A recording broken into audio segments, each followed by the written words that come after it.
Usap-usapan ngayon ang mala-teleseryeng kuldapan sa Davao City dahil umano sa palpak na operasyon ng mga turisana.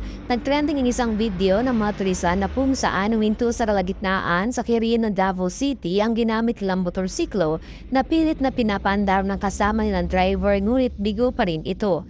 Mapapansin rin na may dala-dala itong mga armas kaya napapansin ito ng karamihan na kapaligid sa kanila. Dahil bigo itong napaandar ang ginamit nilang motorsiklo, iniwan na lang nila ito at tumakbo sa loob ng Bangkirohan Market. Ngunit malas nga naman sa isa sa tatlong sospek dahil naaresto ito ng mga miyembro ng San Pedro Police Station sa pangunguna ni Police Captain Narciso Putut Jr. Kinilala ni Davao City Police Office spokesperson Police Captain Hazel Tuazon ang isa sa sospek na si Alice Johnny na sa hustong gulang mula Albuera, Leyte. Na-recover ng pulisya ang isang M16 rifle na may bala, isang 9mm pistol, isang Honda TMX 125 na may temporary plate number na 1501303378, color black at isang bag na naglalaman ng samut-saring alahas na nagkakalaga ng 40 hanggang 100 million pesos.